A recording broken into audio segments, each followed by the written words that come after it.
The following podcast is a production of the Podpire Network. Find and listen to our podcasts at thepodpirenetwork.com or wherever you enjoy your podcast. The Podpire Network, a family of inspired podcasts.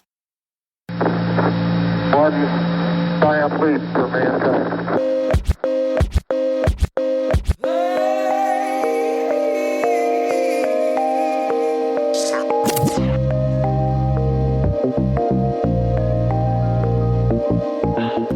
Hello and welcome to another episode of Interesting Humans, the podcast where we talk to seemingly ordinary people who are anything but ordinary.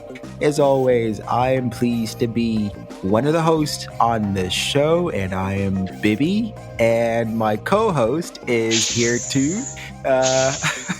Sarah. I'm ready. I'm like, You wanna let the folks know that you're here too? of course. If they don't already know me, I am Sarah Punawala. Of course they know you. Of course they know you. Of course. What kind of show would it be if they didn't know Right. you? And as always, we're both super excited to be talking to yet another interesting human on today's episode.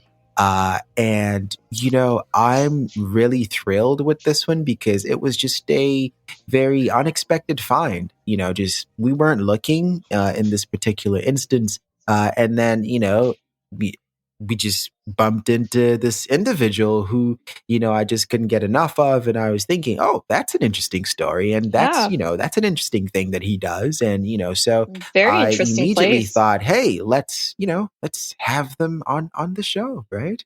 Today, we are talking to David Bassin. How are you, sir?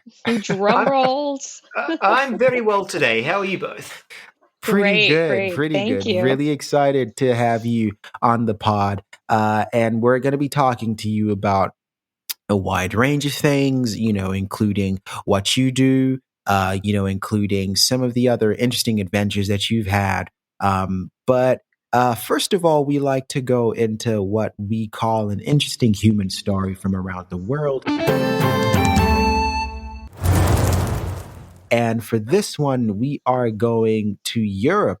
And so the headline here is that a former UK Royal Marine has decided to load a 16-seater minibus with sleeping bags, pillows, and toys for refugees moving across the Ukrainian border into Poland, and pledged to drive 1,000 miles to personally deliver these things. Wow. Right? Wow.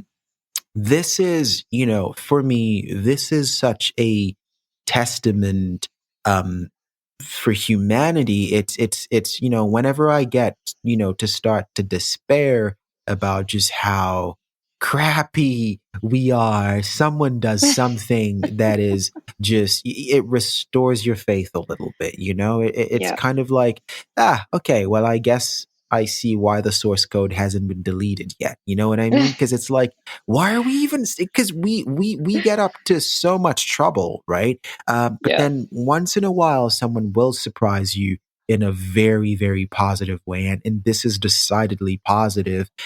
He didn't have to do this, right? That's and we're quite talking some about, commitment. Absolutely. We're talking about a fella named Tom Littledyke. And he is 31 years old. And so he is traveling from England through to Poland. And he is doing this completely unprompted. And he says he wants to do this after being inspired by, pictures of families broken and separated by the conflict. And of course, I mean, unless you've been living under a rock, on another planet, right? You've seen the pictures, you've seen these images, you watch the news, what's going on in Ukraine right now. Right. And just the absolute devastation that's been happening over there. So, for someone to not just feel bad like most of us do, right? But actually say, what can I do in a tangible way to impact a small corner of this situation? I think that is commendable. I mean, that's someone that I would consider a hero. Absolutely. And So this is different. yeah, He's gone out of his way to show his commitment towards this. This is completely, amazing. That is completely amazing. out of his way. Completely Yeah. out Well, of his way. I think a lot of people dream at night with this situation. They dream, wouldn't it be great if I had a superpower? I could just fly in and just do something. Right. Everyone dreams of having Right. superpowers. You don't need a Right. superpower. Right. Right, You can have an absolutely. idea. And to that point, David, what you've just said. So here's a quote that he gave the BBC. He said, "Too often we think that we have to do something grand, and if it can't be grand, what's the point?" And then he goes on to say, "It doesn't matter what we do as long as it's something in the right direction. There's so many of us who want to help. It will all build to this gigantic thing." So again, Every that's the little exact effort point you counts. just Yeah. made, which is it doesn't have to be, a cape and superpowers flying in to save the day. It's, I mean, even talking about Poland, where he's headed off to, right? Think about just the news that we've gotten out of that country in the past few weeks, where millions of families have opened their homes to complete strangers fleeing Ukraine, right? Yep.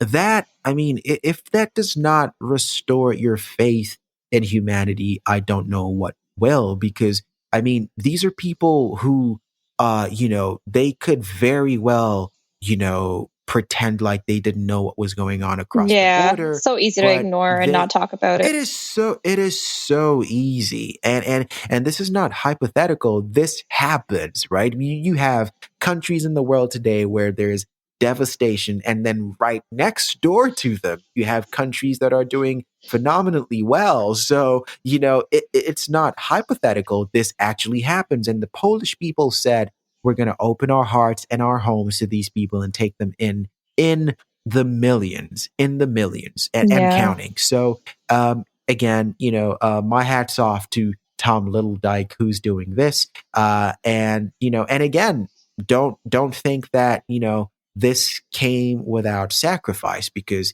Oh, he's right. leaving, 100%. his home and everything he owns. He says, in his absence, Little Dyke's partner will hold down the fort, which consists of 2 pubs and an Italian restaurant. So he actually has, he has concerns back home. He has businesses to run, but he's left all of that to go do this. So again, for those of us who sometimes think, the reason I can't do it is because I have other things going on. Well, so Right. did Tom Littledyke, right? Right. And he decided this was important enough to do this. So again, for me, absolute legend, absolute hero to be Absolutely. doing something like I mean, this. since COVID has started, I struggle to just get out of my PJs sometimes to go downstairs. And for Right. this It's person to true. be It's true. so committed and, plan out his entire year to make this happen, it's brilliant. It's amazing. It's true.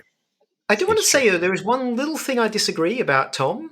He said you don't have to do something grand. I think what he's doing Right. is pretty grand. Pretty Is pretty grand, epic. right? I disagree with Right.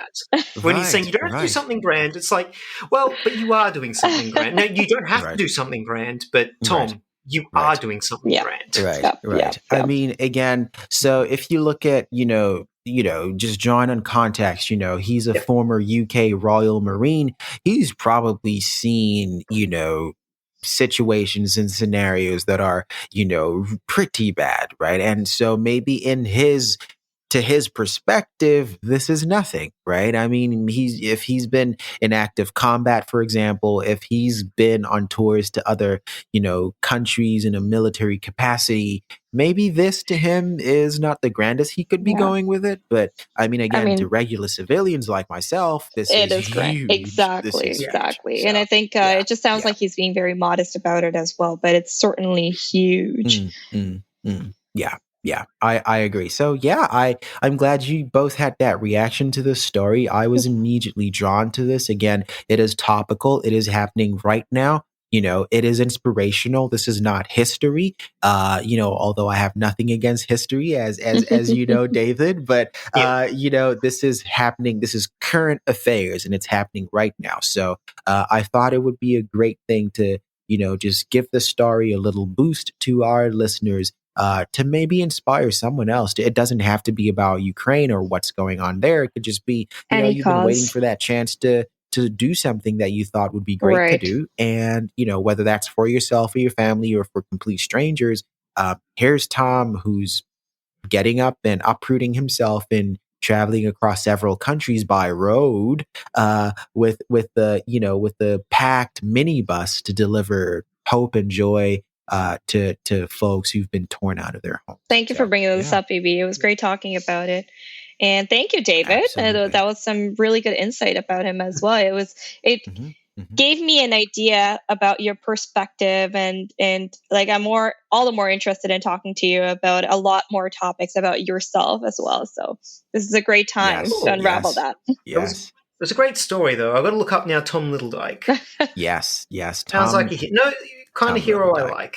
Yes, Absolutely. absolutely. There you go. I mean, and they walk amongst us, right? I mean, you don't have to, and that's the entire premise for this podcast is we bump into all kinds of people. Well, at least we used to bump into all kinds of people every day when we were allowed to bump freely into No, people. now it's virtual bumping.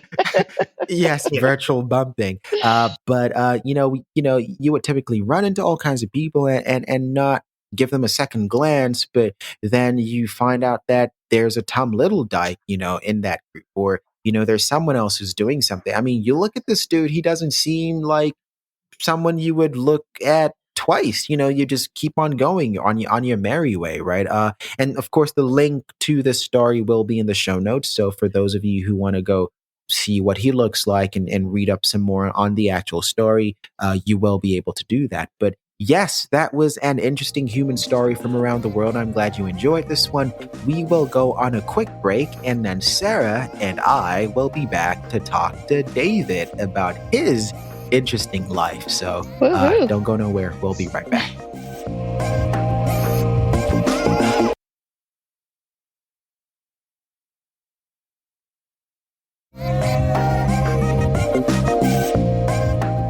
And we are back. Welcome back. This is still Interesting Humans. And of course, you've heard his voice in the previous segment. We have David Bassin. And, just before we hit record, I was asking David, do you prefer Dave or David? Because in every communication that I've had with him, his just spelled out David. So I was like, maybe he prefers David. And of course, David, you said, no, I don't care. I could care less about this. He said his friends could call him Dave, and I consider myself as a friend. Right. So we, Yes. right. So do we assume that inner circle of friendship immediately and just appropriate space in the inner sanctum, or do we work our way to that? What would you say? You can just assume space. I don't mind too much. One thing is, because I speak with people from all around the world who don't speak English as a first language, they'll sometimes even say my name wrong, but as long as I understand them, I don't care. That's right. Right. So what are the common mispronunciations of your name? Is this your first name or your last name? Am I saying your last name right? My last name is saying correctly, Bassin. Okay. Bassin, but some people say Basin or Bassin, or I don't tend to correct. People tend to get David right, though. I mean, David's it's a very unsexy name. It's a pretty difficult name to get wrong. There's Davids everywhere. The one thing I've realized is as long as I can understand the person, that's all. There you go. Right. I'm trying to learn another language at the moment, and my wife keeps correcting me, which is good, but can be quite annoying. What language is that? Sometimes what language is that? I'm actually learning Russian. Oh, that's a tough why one. is that? What's the driver for that? Because my wife is from Belarus. Her parents can't speak a word of English. I don't want to be able to talk to them. Oh, wow. Okay. That is a great reason. That is a great reason to learn. Okay. That's very sweet. Okay. Well, good luck learning not just a different language, but an entire sound palette and language, lettering structure and all that. Is it just speaking or reading and writing as well? Reading and writing. Oh my goodness! Well, I always say "по-русски очень трудно," which means Russian is very hard. You're already there. You you mastered could have fooled it. me. You could have fooled me. I mean, the best I can do is a Russian accent speaking English, but you are the real goods. I mean, No, yes, I'll give you, just to give you a tiny insight, right. the words at the front change depending on the words after it. Things change so much because, Wow. like, I can't say, like, if it's a female word, like, if I'm going to say Right. my car, it'd be Right. Maya Machina. But if it's a male Okay. word without the A Right. at the end, it'll be Right. like moi, or moi stol. Something like Oh, that. You've The got to wow. entire change word different just words. changes? The front word changes, the back word changes, but you got to remember, I don't give it any flack because, I mean, English is still terrible. I mean, English is fine, but you got to remember, in English, OUGH means whatever you want it to mean. Yeah. Right. You don't know how to That's spell true. something, just write OUGH and then pronounce Right. it however you want. Yeah. Right. Right. Okay. It's definitely Okay. a sixth language. All right. Yeah. All I right. Fair know. enough. Fair enough. But there you go, already being interesting right off the start. Right. But we are here to talk to you about, just, so many things that we hope you're happy to talk to us about. Cool. And again, I met you virtually, as a participant in one of the virtual tours that you give on Airbnb. But before that, before that guide with glasses, who was David? I mean, where did David come from? What was your Yeah. initial? Did you always know you were going to do this? Because to my mind, a lot of this virtual innovation was driven by COVID, and that created a whole new market for things like that. But before this, what is your origin story? What are we dealing with here? Okay, well, my origin story, I've never put it that way. I don't. This is called Interesting People, not Superheroes, but my origin story. How would I? Okay, I grew up in Australia. Mhm. I'm an Australian. I went to university. I studied performing arts acting. I wanted to be an actor both on stage and in Nice. film. I also studied criminology. I loved criminal psychology and all that sort of stuff. Ah, it's I coming loved. together. I did like psychology as well. One thing I learned, though, all the people who studied psychology were all pretty crazy. They're all trying to figure out what their problem was. Right. But anyway, then after I finished that, I actually was just a bit bored of school. Mm, I've done a lot of stuff I've done a lot of education. I want to do something different. So I thought, you know what? I'm going to go on a big European trip. It's going to be Right. fun. right. And I went to Europe and I blew most of my money pretty quickly, As you do. as Of you do. course. As you And do. so I needed to get a job Right. to keep myself afloat. Now, I loved Edinburgh. I'd actually been there on a previous trip. So I went to Edinburgh to get a job. History is a big hobby of mine. Right. So I got a job as a tour guide, which I loved. And I just was doing general city tours. That went on to horror tours. Everyone loves a little bit of horror. Mm, Then I started doing castle tours. Then I started doing Harry Potter tours. Then I started doing my own tours, like going up Arthur's Seat tours I'd create myself. And I loved it all. Right. But I Right. originally did think in the end I was returning to Australia and Right. I'll get a job somewhere in that field. Right. But I did meet a woman here in Cupid had Edinburgh who other was originally plans. from Belarus. Yep. That's And beautiful. we started talking, we started dating. Mhm. I started seeing her in Belarus. I then started meeting her in Europe. And eventually we got married. Oh, And I am Nice. stuck now in Nice. Europe. Now Sorry, you're I'm stuck now in Scotland. But I In still like Scotland, calling right. Scotland part of Europe, the way I see it Right. in my oh Right. wow. Right. I mean, geographically it is, so that's fine Yes. enough. And how long have you been so in Edinburgh now? Or in Scotland? 9 years. 9 years. 9 years. Wow. Long Quite a Wow. long stretch. time. Yeah. You're Long So stretch. you're You're an well Edinburgh seasoned there. native now. Yeah. Yeah. You're a Sorry? native now. Pretty So much. Yep. quick question for you, because you would be our first Australian guest on the podcast. There's a common conception out there, and I just need you to either confirm or debunk that Australia is extremely beautiful, but everything there is trying to kill you. Yes. Is this Spiders. true? Oh, okay. Okay. You didn't even let me Yes, yes. It's an emphatic yes. Okay. It is, yes. The thing about things in Australia is they don't try to kill you up the front like maybe a bear might do, Okay. or maybe Okay. even a deer. They kill Okay. you in your sleep. So with the poisonings and Oh the my okay, God. okay, Yeah, so okay. just don't Just to sleep. keep things exciting, right? Yeah, Keep your keep eyes things open when you're exciting. We have sleeping. the spot. We have Right, spiders that are literally about as big as your fist with Oh the my Right. legs goodness. coming out, sort of thing. right. Big They hairy are. spiders. Yes, Oh yes, my yes. goodness. Oh my goodness. A friend of mine had a crocodile in his pool. Wow. In his Yeah, pool. in his pool, snuck into That's his a pool. water Oh, feature this you is don't so see interesting. often. Technically, now here's the thing: if you know what you're doing, technically he was fine because crocodiles, they will not hunt on territory they don't know. So in theory, he Okay. could jump into the pool and swim around with it, and the crocodile probably wouldn't attack him. However, you still don't want to take that risk. You Yeah. probably don't want to lead with that. No, no. So do You the want to just locals go know call what they need animal to do? control. Kinda. Oh, Well, that's Right, if you're amazing. in that area, yes, you do know what to do. right. A lot of the animals that are big, Mhm. they're not meat eaters, Okay, so they won't mess with you if you don't mess with them. Like the right. kangaroos are huge, they're I was strong, gonna but say, yeah, yeah. they've got no reason to attack you. Right. Hmm. So But as long if as you you don't go out mess of with them. your way to, look for trouble, then they're ready. They're muscled and jacked and ready to go. So I think Oh yeah, they go onto their tail and just kick you with two and just legs, kick and you with off you two go. legs. Yeah, just boom. I think otherwise for Now, spiders though. I feel like they have a thing for you. They will hunt for you. Like whether you do anything to them or not, they'll just be there in your I don't know, I just hate spiders. You I'm just so scorpions, sorry. spiders, You can actually pick them up and throw them away Oh if you know how Oh to pick them wow. up. Oh wow. Uh, Oh wow. my Okay. wife, when she was visiting Australia, I can't remember. I was out of the car. I think I was filling up the car, and a spider Right. came onto the windscreen.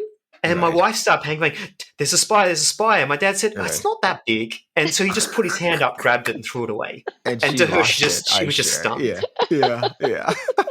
just stunned. Now, Wow. because of just because of the way, Australia is built in this particular way, I should say, maybe, is there any formal sort of, as part of the education curriculum, is there any sort of like, sort of like how some countries would have like wildlife safety, how to be safe in the woods? Is that incorporated into the curriculum so that children from an early age learn in a very formal way how to interact with the environment, or is this more left to mom and dad to sort of teach you what to do in a situation? Little bit of both. I do Okay, remember being told certain things and at school, but okay, a lot I just picked up from either my parents or I picked okay, up from other people, and some of them sound kind of insane. Like we have massive lizards in Australia. They Oh look my like they god. look like dinosaurs, and if they run at you, they think you're a tree.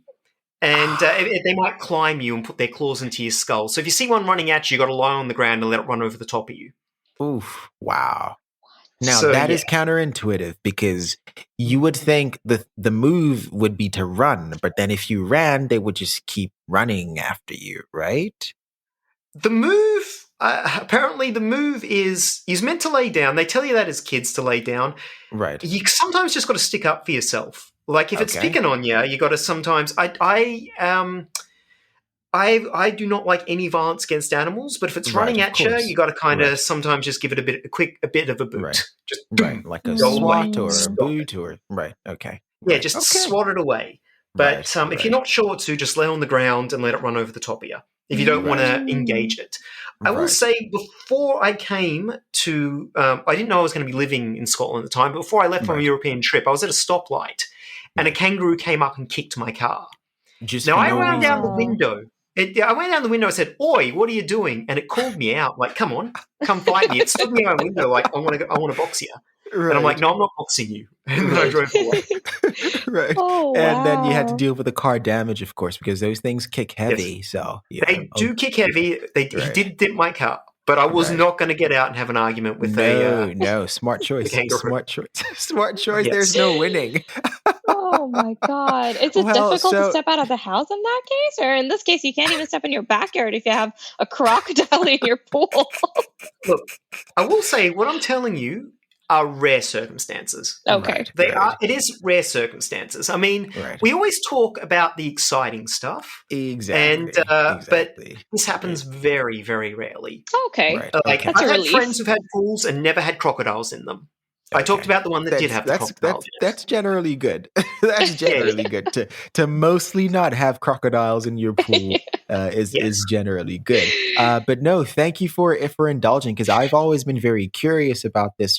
Because again, when you're on the outside looking and you hear all these stories, and sometimes that some of them are just exaggerated, but other times it's like, oh, maybe it really is that interesting over there. Maybe these guys are just running around with kangaroos and crocodiles and They're all spiders as big friends. as mice, and and that's just a part of daily life. But yeah, but I will say, every picture that I've seen of Australia has been stunning. I mean, the waters are super blue. Absolutely.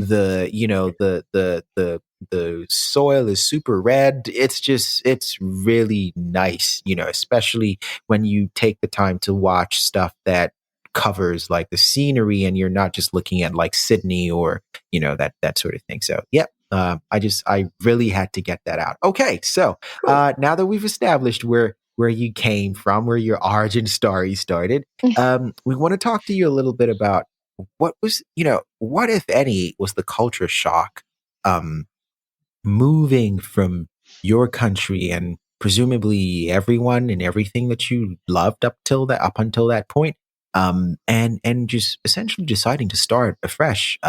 This was supposed to be a trip to Europe, and Yeah. you were going to come back, and then all of a sudden you live here now. So it's what was that? What were the things that you had to come to terms with? Because I'm thinking, if there's someone listening to this who's probably been thinking about upping and leaving, but we always getting our way, right? It's like, oh, it's going to be Yeah. so stressful. Oh, it's going to be so much.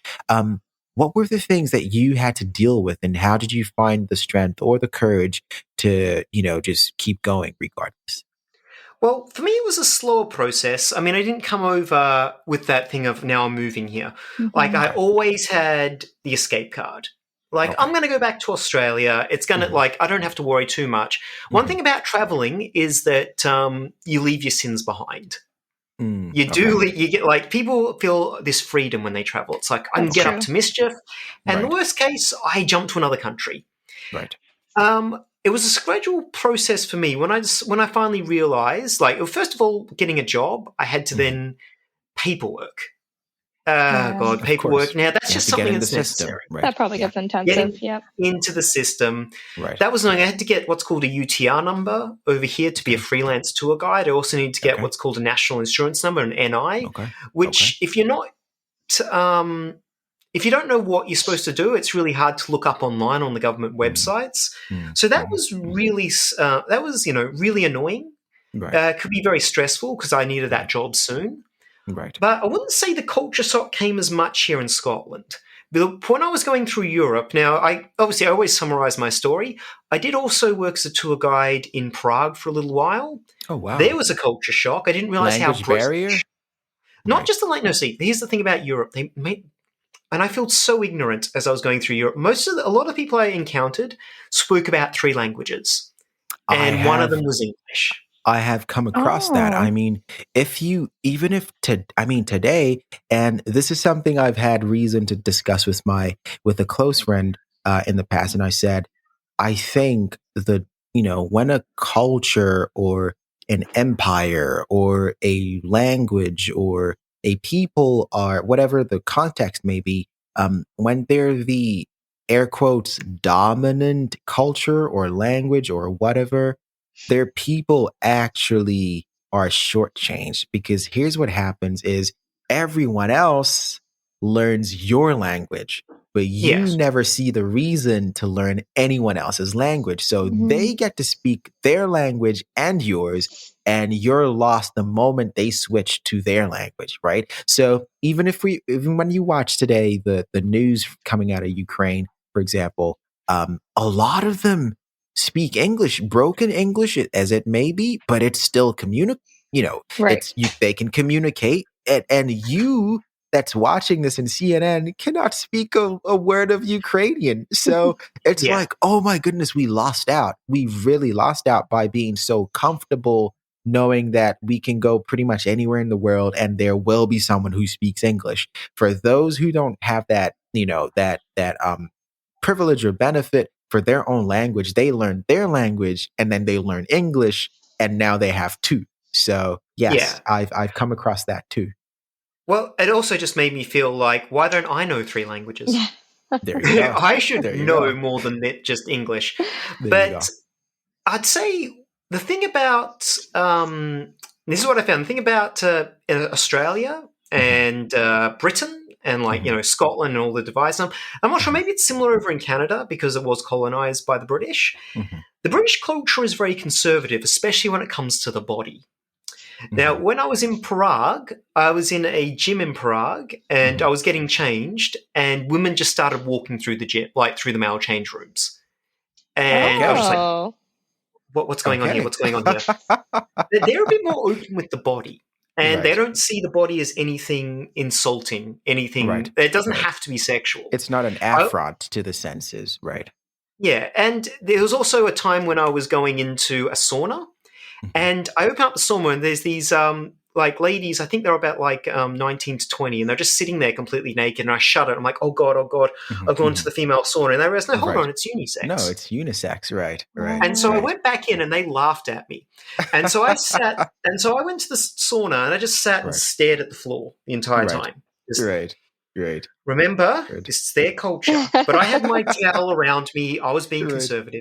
Right. That's interesting. Yes. Yeah, little do you know, other countries. Yeah, exactly. And these are like little things that you find out when you're actually there. You can never be too prepared about these things, right? Like nobody ever tells you how it works over there, or you wouldn't find like a one pager about what to be concerned about. They'll definitely tell you like about theft or major things to be concerned about. How you talk, body language, all of that. How to do your taxes, all that stuff. But nobody's going to tell you what to expect in a sauna. Exactly. Right. It just opened my mind that there's not one way of looking at things. Just a quick reference. You might have heard of John Dillerman. I think that's how you say it. It's a Danish. I think is it Danish or Scandinavian or Swedish. I think it's Danish. Okay. It's a Danish cartoon. It's a children's cartoon about. It's a claymation about this man whose penis keeps getting into trouble.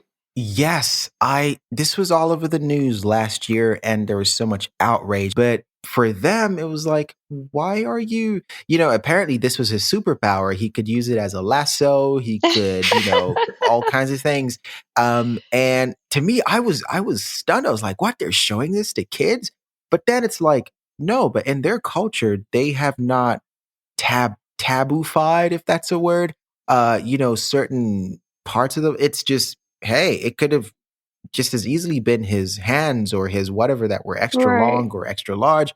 But to us, it's like, what? They're showing this to kids? I remember all of conservative America just going crazy at this. And the folks in that country were just like, well, it's none of your business anyway. Yeah. So, yeah. So, I mean, you have to be conscious not to impose your very limited and specific world views on the entire world, because at the end of the day, your views are informed by, what family you were born into, what community that family was a part of, what religion in some instances you were born into or, decided to adopt. All those things inform. So yes, I just thought it would be interesting to talk about, maybe some of those jarring moments that you experienced when you moved from one part of the world to another.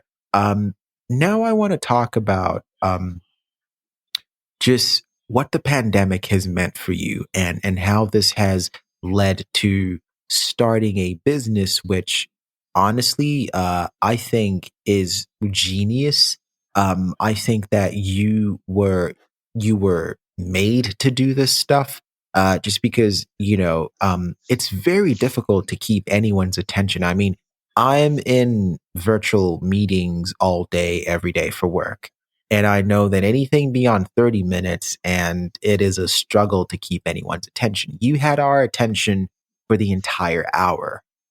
So you definitely have a talent for this. Now, by talent, I don't mean to underplay any hard work and practice that you may have put into this, because, if I say talent, it could just seem to mean, oh yeah, it just came naturally to him. Maybe it didn't come naturally to you. Maybe you honed your craft. Maybe you worked hard at this, but now it comes off as extremely easy, organic, and natural for you. I mean, you had us captivated for the entire period of the tour, including through some of the more gruesome and scary parts of that horror tour of Scotland. So, how did you decide that this was something you were going to do, and that you were going to be able to do virtually? And how has that impacted the way that you see the traditional concept of, you have to leave your home to go make a living, and then drag the bloodied carcass of your hunting back home? You know what I mean? Like, you have to bring home the bacon. You have to bring home the bread. That's a metaphor there. Dragging. I've never heard someone say, "Go out and drag home a bloody carcass." Yeah. Okay. Yeah. So, you have to, all the things that, either societally or, just all these expectations of, oh, you're an adult now. You have to go out and make money and bring it back home. Now you're able to do this from home. What has been the biggest part of that shift for you? And what advice would you maybe give other people who are looking to start something similar? Okay, so at the very beginning, I created them. I'll be honest, desperation is a hell of a motivation. It is. Now, because of my wife's visa status, I am her sponsor, because she was originally from Belarus. And when the pandemic hit, I wasn't allowed to get any government assistance. Okay. I wasn't allowed to get grants or anything like that. Basically, I had to continue working. Like, pandemic or not, I had to keep working. Right. And I was considering doing trying to find an essential work job. The thing is, I loved being a tour guide, and I thought, how can I now bring this onto the internet? Basically, make it a way where people can access me. And it just started with me making what's called a buy me a coffee page, which is a common thing, where I posted on my Facebook saying, hey, buy me a coffee, send me as much, whatever money you can afford, and I'll do a short story for you. And I just walked around the city for the first week and just told stories, because as a tour guide, that's what you mainly do. You tell stories. Right. And so it started that way. And then I realized, you know what? There's more I can do. People are trapped at home. I can start creating virtual tours. And so I just created these virtual tours. It started with basically my iPhone and PowerPoint. So not Power, and that's it. So start where you are with what you have. I'm just trying to extract the, as you tell this very organic story, I also want to, keep our eye on the actual valuable gems that you're dropping, which is, you didn't sit on your hands and say, before I can start, I have to get the latest MacBook Pro, and I have to get the DSLR, and I have to, you started with what you had, where you were. By the way, all that does come, but it comes after you start. It comes later down the track. But because I did actually manage to up my equipment. But I started with the most basic stuff and just started telling stories. Right. And from there, just one thing led to another. I was like, you know what? I can make a tour out of this. The first two tours I made, they actually didn't get very far. I did a tour about King Arthur and the Scottish Connection. It didn't really sell, so I made another one. I then made just a general history tour. Didn't really sell. Then I made the Harry Potter one, and there's actually the Harry Potter one which caught fire. So I actually failed twice before I really started making. And these were all virtual tours? They're all virtual tours. Oh, okay, amazing. So, just using my phone and PowerPoint. Amazing. That's it. That is amazing. And so, I'm going to ask you in a second, how did you know to keep going after those two failures? But just to draw the lesson out of this part as well is, don't be discouraged by initial failure, because you don't know what's on the other side of that, right? And you learn from failure. Right, exactly. And so I'm assuming that with each failure, your projects became a little better, right? You learned from what didn't work in the other ones and you tighten it up in the next one. And now you had the Harry Potter tour, and Yeah. then that took off. So what made you think after King Arthur and the other tour failed? General What history tour, yeah. Right. What made you not throwing the towel and say, okay, I'm going to try something completely different now? Right. Completely honest, at the time I was in, and sort of because I couldn't get anything, I didn't have the time. I did not have time for despair. Mm-hmm. I did not have time to say, right, I got to do something different. I failed. Right. I had to say, right, I've just got to keep pushing. Okay. So it was a very desperate time. I've Okay. got to keep going. I've got to keep pushing. Okay. It was the Harry Potter tour that, really started bringing in stuff for me, made me, actually gave me a job. Mm-hmm. Okay. It's tough because, I spent, on the first two tours, I think I spent at least about 100 hours putting the first two tours together, and that was 100 hours invested. Now, it felt like I didn't get any money back from the 100 hours, but I did actually learn more about PowerPoint, which I didn't know anything about. I did learn more about how to use my phone correctly. Mm-hmm. Right. And so it just started with very, very little things. Right. Now, when I was working more with PowerPoint, I mean, the one you came on was the horror tour. Mm-hmm. Yes. That's when I And actually started to learn. I want to give away all my secrets. I can attest that your PowerPoint skills were just fantastic. I mean, I was very, very, it did not feel like PowerPoint. It did not sound or feel or look like PowerPoint. It was an immersive experience for real. So That's yes. awesome. Yeah.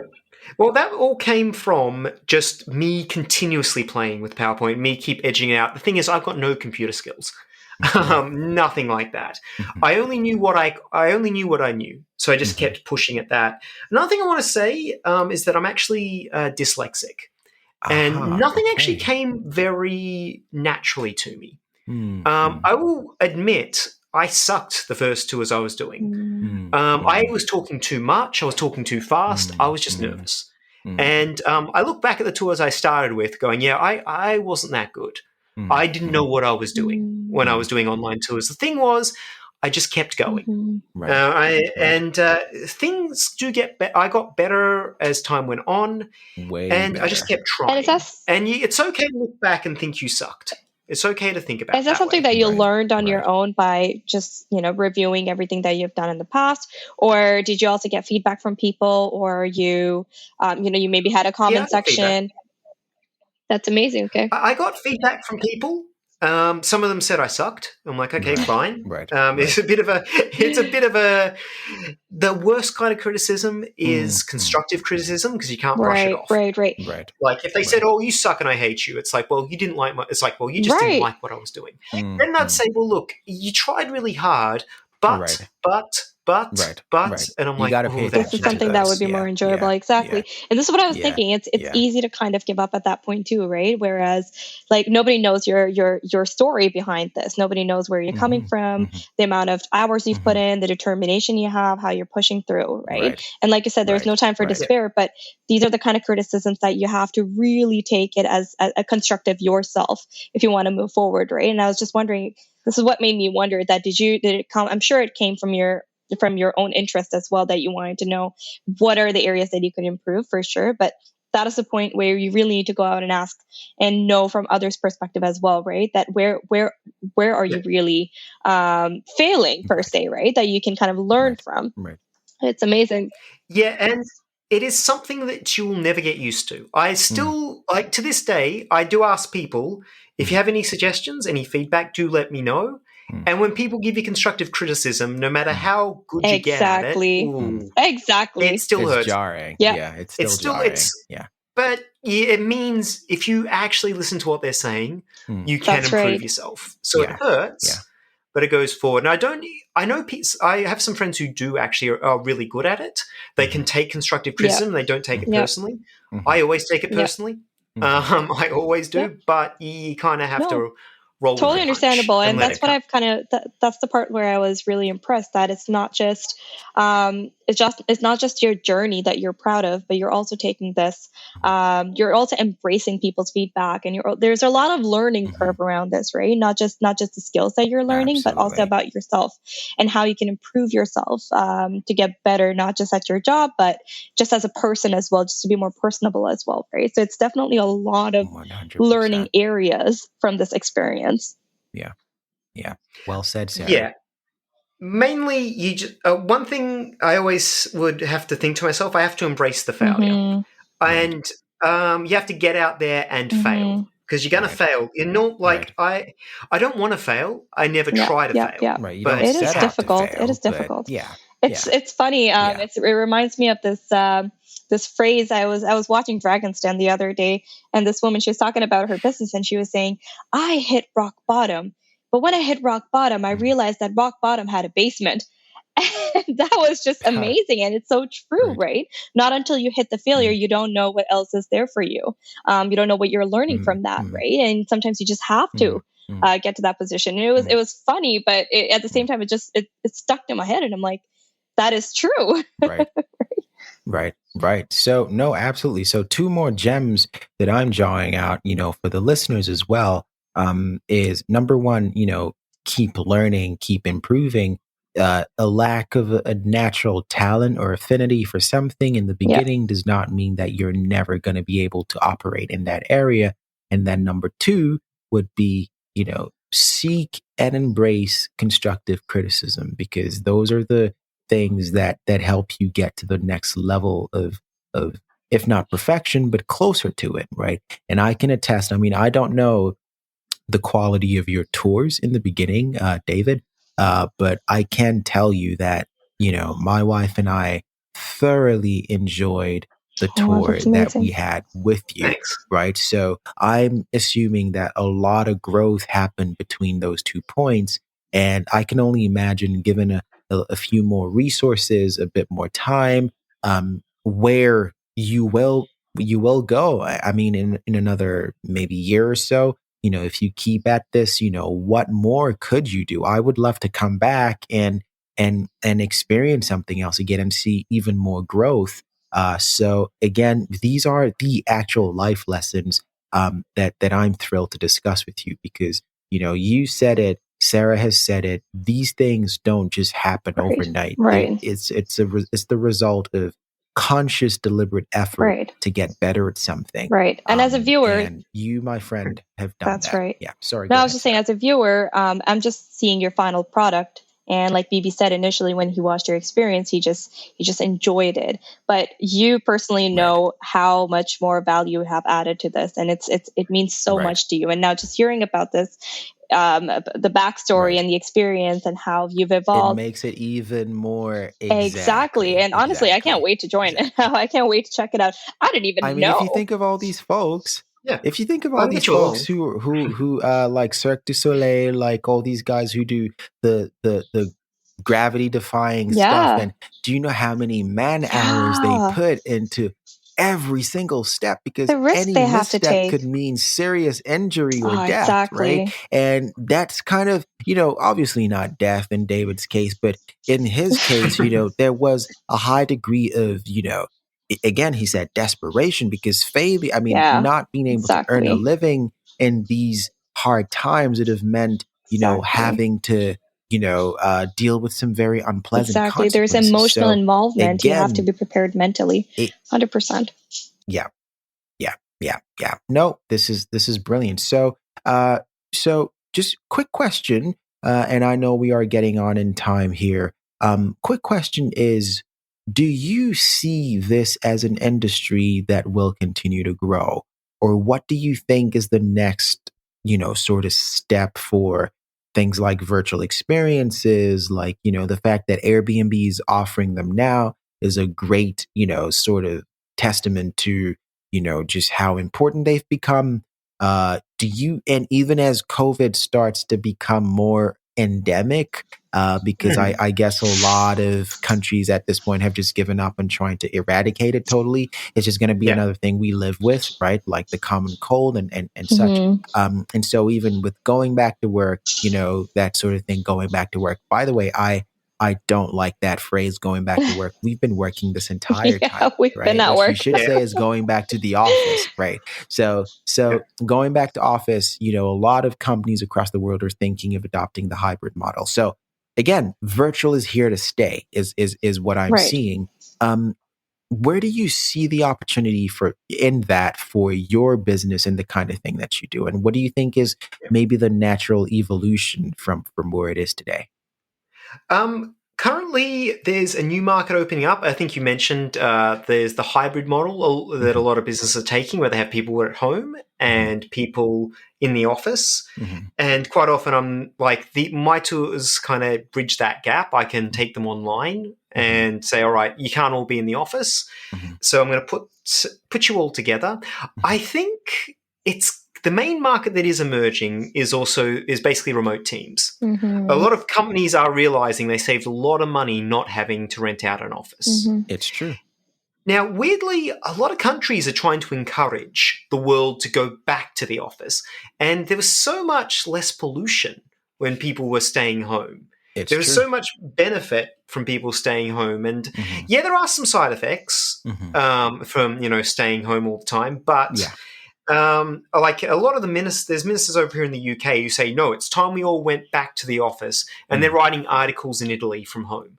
So there's a bit of contradiction in some of the stuff. They're in the Isle of France somewhere writing articles about how everyone needs to go back to the office. So there's stuff like that that's been happening. Right. So I'll always see that. I think my main market will eventually be sort of companies, but there'll always be people who want to stay home, or people who want to virtually meet with their friends, or virtually meet with their family overseas. Game night, date night, that sort of thing. Game nights, date nights, and I still get them. Like, even though the public is dying down and the companies are building up, I still get publics. Where is it going to evolve to? That's a really interesting question. I'll be honest, no idea. I'm guessing there will be. I can see new things happening, like new styles of tours, but augmented reality, that sort of thing. Augmented reality, or like I can also see sort of bus tours, like people driving with like a camera on top of their car and telling stories the entire time. I can see different variations opening live up. Streaming that. Nice. I'd never even thought of that. And like driving with a camera around and live streaming that trip and that journey, and that would be cool. I would watch that. Right. There is the adventure. We are now in we are now in like an age where a lot of people are more interested in what other people are doing rather than the television. Like a lot of people watch YouTube all day, and will be a version of that kind of tube where it's like, I'm a live person talking to you, and I'll feed you that. Right. Yes. Okay. No, that makes sense. And that gives us something to be excited for. And I'm just glad that this is something that you can possibly see yourself continuing to do and evolve with. For me, the ability to be home and virtually experience Edinburgh the way that we did the other day, that for me, I mean, what a time to be alive. I mean, we take these things for granted today. I mean, but just think back to 10, 20 years ago, these would have been completely impossible. That's true. Even the underlying infrastructure to power this, the internet, right? You would have to be a very wealthy person to have the internet capacity to even do a live streaming, live tour sort of thing, right? But now everyone has 5G in their phones. We have these powerful cameras in our pockets, on our phones. We can do so much. And again, like David said, and I'm sort of bringing this back to the beginning, is start where you are with what you have. And, that for me is a very great place to sort of, and the main body of this conversation is, you don't get anywhere if you don't start. I mean, it sounds very cliche. It sounds like a TED talk, but it's true. I mean, if you don't pick up your phone and Google how to, I mean, for me, my little victories is over the pandemic, I started to cook. I never thought that I would be comfortable in the kitchen. Now I'm Googling recipes, I'm making them, my wife is eating them, and she's looking at me like I'm a new person. And that's because I am, because the old me would have been terrified to start. So again, it doesn't have to be starting a business.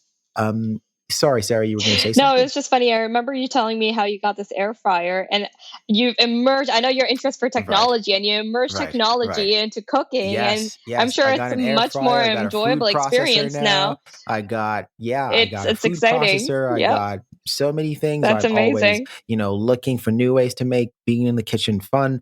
But yes, you do have to start, though. You have to start, whatever that is, whether 100%. That's starting a business or starting to explore a side of yourself that you weren't sure if you could, really embrace. You have to start. Right. So, that's a good point at which to go on another break, and then we'll come back to summarize and wrap up if everyone is in agreement with that. Let's do it.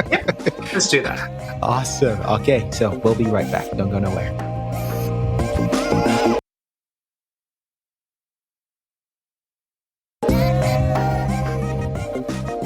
And we are back, and this has been one of those conversations that we could have very easily have had for 2-3 hours and not realize the passage of time, just because it's just been so organic and free flowing and interesting. That's right. And very enlightening too, right? There was nothing forced about it. David was just charming the entire time, and he was telling us, about things that were real and actionable and interesting from his life. And, so Absolutely. It's been a really, really great conversation, right, Sarah? Absolutely. And I'm glad you brought this point that this would have been easily an entire day's worth of conversation. I mean, I don't see any difference between virtual and in-person meetings anymore. But remember when we used to have in-person meetings, and it would easily go on for 4 or 5 hours, right? When we're having a good time. We would pack up all our equipment and drive to some town somewhere and meet someone. But again, so this is back to the point, is with COVID forced us to expand in a way, because we had to stop that, right?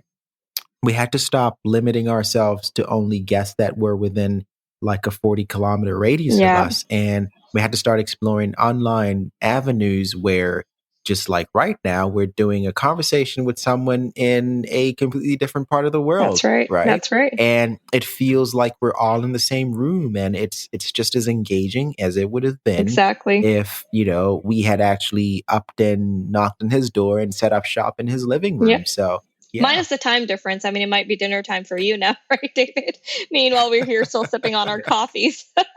But it has been nothing short of being an amazing, amazing session. I mean, there were a few great points that you've brought, David, more than a few, actually. I'm sorry. And it was very interesting to divulge in it and just, know how cultures work in different parts of the world, like how Australia is, how Scotland has been for you, how your own personal experience has been for you. And I remember how you mentioned that you're also learning a new language. So just bringing it back to how different cultures meet and how great of a learning experience has been, just finding out different uniqueness about different cultures as well. So it's been amazing getting to know you, David, and learning about your experiences. And it's funny that I never even knew that Airbnb had a virtual experience category alone. You really should try this. Should try this with a loved one, Sarah. After that, we did another one with a guy who does like a Greek comedy history thing. Also on Airbnb. Frank, was it Frank? There were two. It might have been one of Frank's co-hosts, but Frank's the guy who put that together. Yes. Interesting. Right. Okay, so there you go.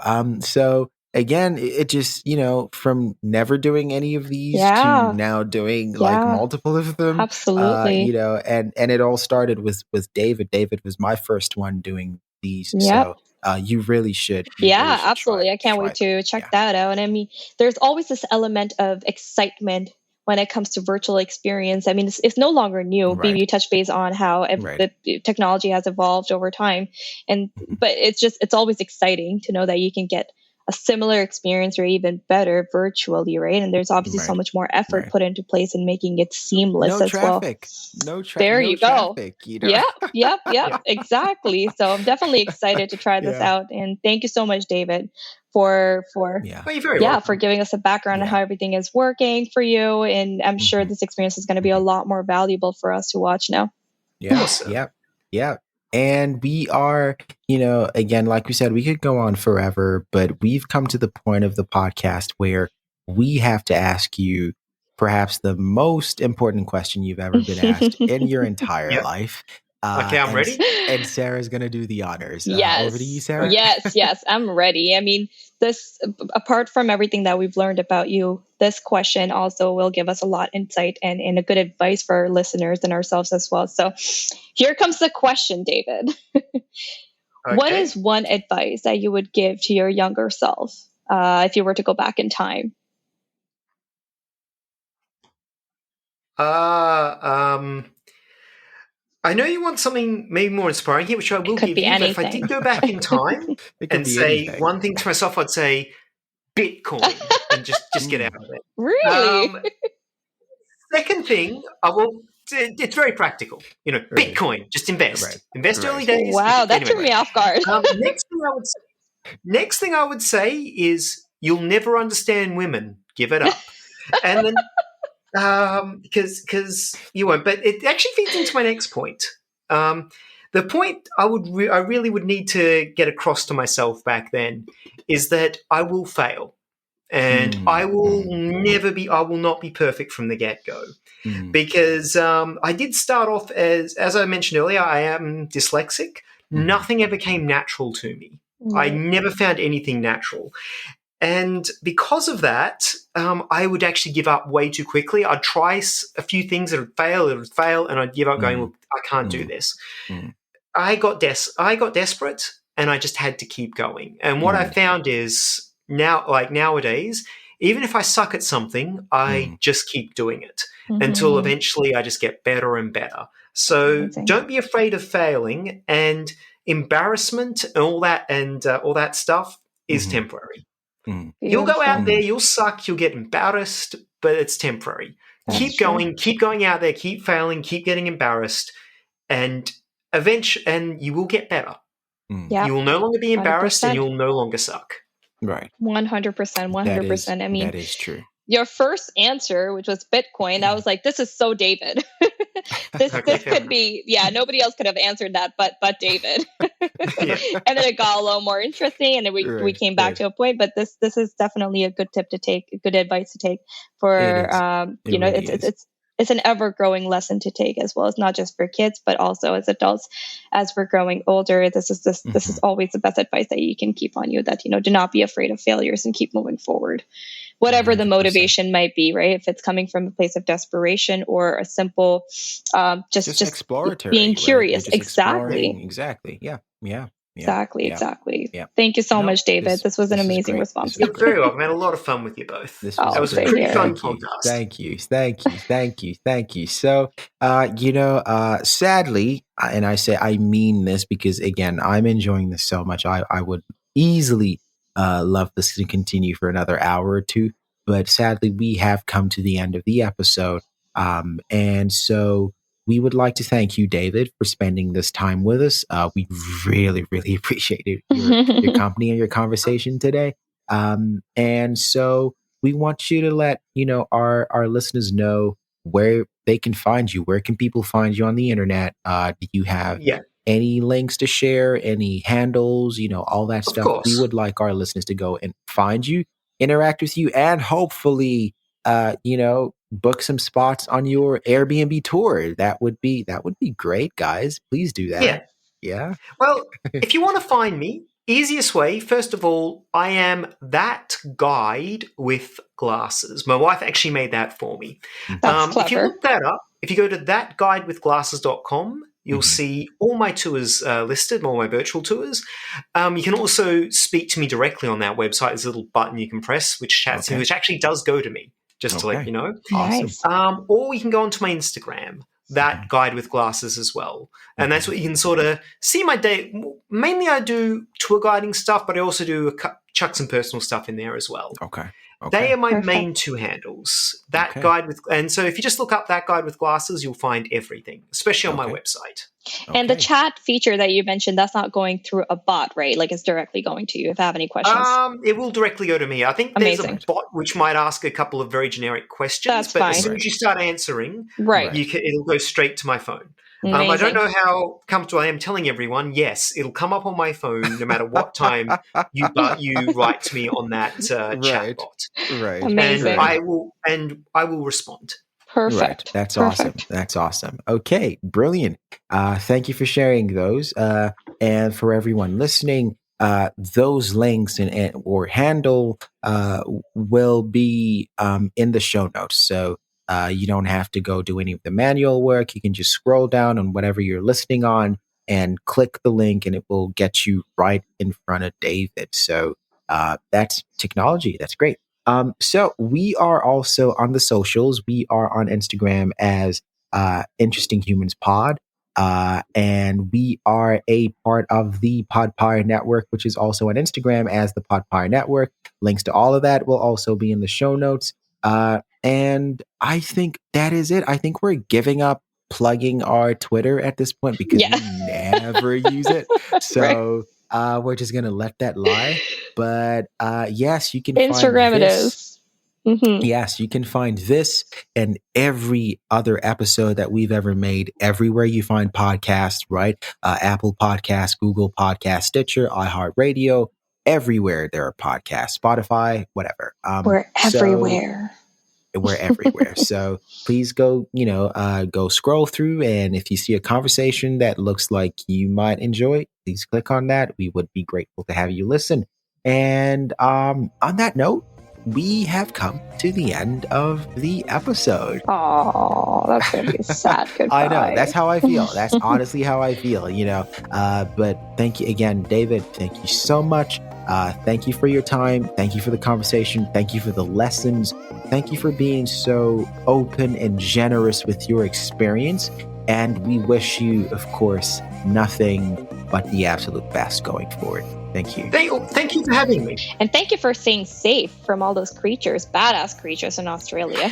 I'm glad we have you in one piece. Very wise decision of not getting out of your car to confront the kangaroo. That would have been These a are different rare occurrences. They are very rare. Oh, yeah. But we talk about them a lot. So it makes it seem more often than what it actually is. No, but it is rare. It's true. I mean, it definitely leaves a lasting impression even if you come across them once, right? Right. Exactly. Right. Exactly.